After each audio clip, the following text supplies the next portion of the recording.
Hello viewers, welcome to No King as God Multimedia. With you, Ruth Francis. Today we have with us some honorable men in the house. We have in the house the president of the Association of Sierra Leone here in Spain. So I present to you the president. Thank you very much. I'm SALIFU BANGURA, president of the Sierra Leone Association in Spain, SLAS. The advisor. Thank you very much. My name is Eddie Camps, the advisor for the Sierra Leonean Association in Spain.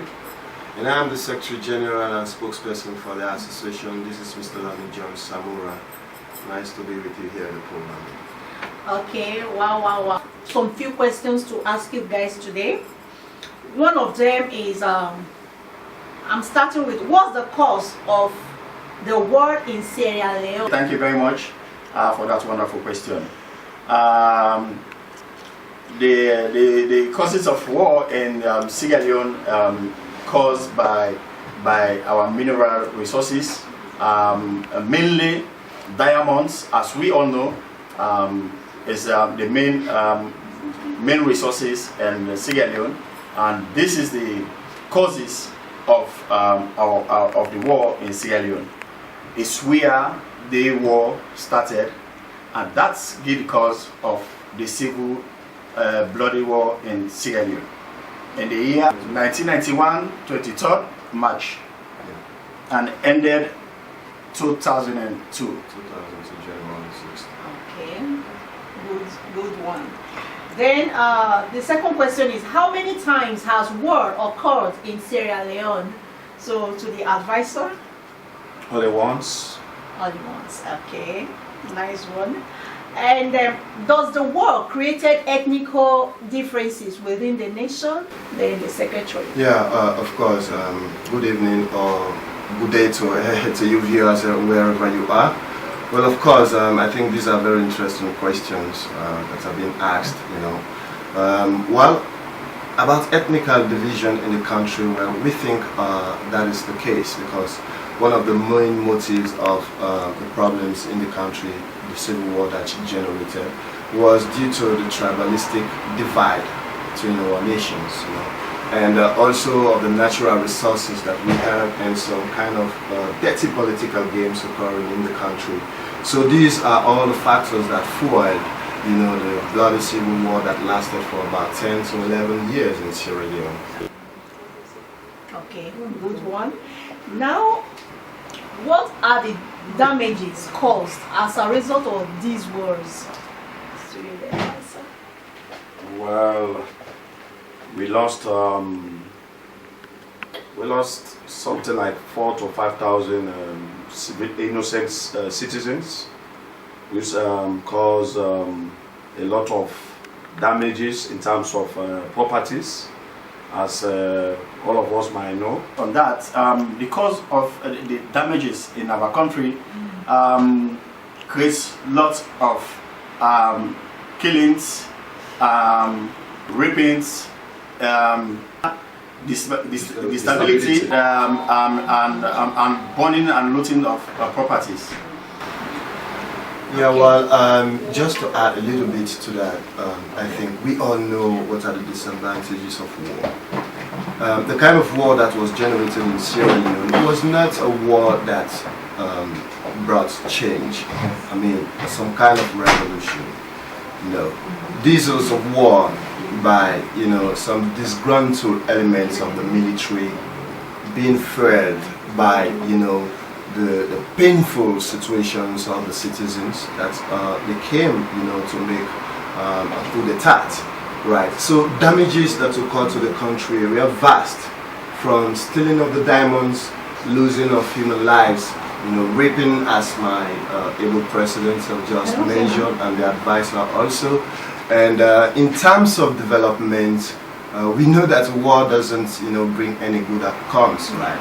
So developmentally, we have been, way back. Yeah, and up to now, up to this stage, as I'm saying, we've been trying to build up our democracy with all our past, bitter past, but yet still we still having this kind of difficulties existing in our societies.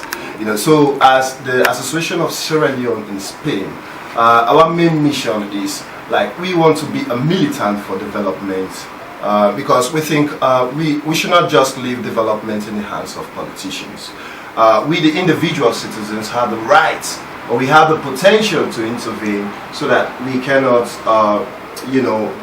be brought back to this kind of stage again. We want to see development in the land, so we are fighting very hard. That is why we are trying to unify all the Sierra Leoneans here in Spain. Okay, nice one.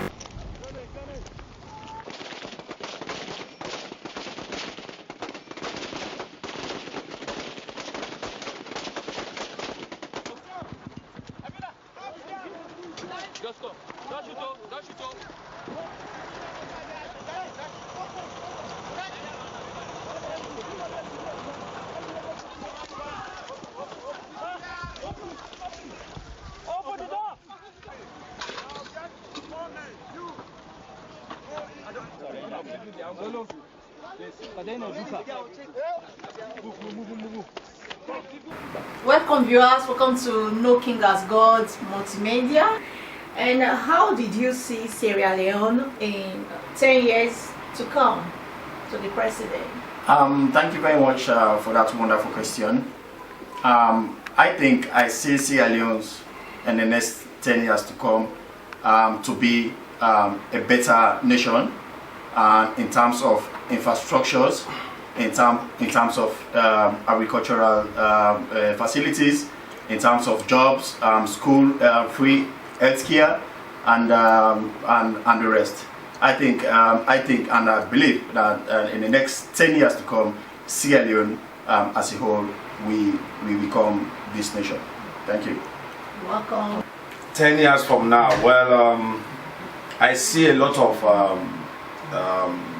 future for my country, because it's a blessed land with all type of natural and mineral resources, with intelligent youth. The only thing that we have in Sierra Leone, just like all African countries, is bad governance. But we are trying our level best. We as a youth, mostly we that lives here in Spain, that's why we are trying our level best to communicate with Sierra Leoneans that's based in Spain, so that we can come together and try to unite ourselves. And we see a lot of future for the next coming, that Sierra Leone will progress to another level. Well, to just help my brother in this aspect is like, of course, every nation, we might say, we see a greater future for our country in the next 10 years. Of course, but all the dreams we are dreaming, it comes through hard work. So for me, despite the minerals that we are having, I think it has been about 60 years now of independence, or 59 years of independence. But with all these resources, we haven't been able to utilize these resources. And the same problem goes to all the other African countries. So I see great future for Sierra Leone in that we work very hard. We work very hard and know what we want, and try to control our government, not the government to control the people. So as a youth, I think we must involve in this politics directly, and we must try to stop all these our politicians, because I believe that they are the hindrance towards development in the land. Yeah. And so what we've suspected is that, like, the next decade, the youth, we must fully engage in all the infrastructure, in all the organization of the country. I think if we are prioritizing things here, I think education should be the first. We need to educate ourselves, one. And secondly, I think like agriculture is on the agenda also as a second.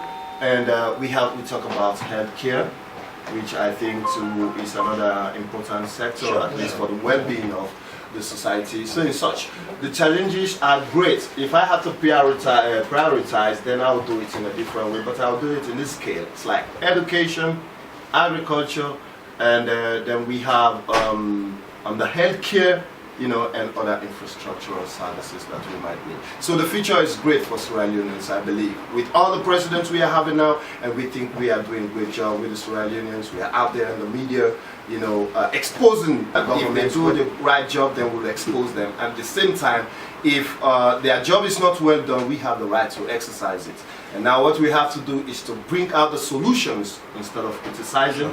Bring out the solutions by unifying all the Sierra Leoneans, and let's debate the kind of philosophical life we want. So in the next 10 years, I say, thank you very much, my humble Secretary General, Mr. John Lamisamura, for that brief information. And I want to give a little bit of advice to not only Sierra Leoneans, but the entire Africa as a whole. We need to love ourselves, we need to unite ourselves, and we need to forget our differences. That will make African as a whole, Sierra Leone as a whole, become a mighty nation. Thank you. Well, I hope all Africans come together for the greatness of the continent. So see you guys next time.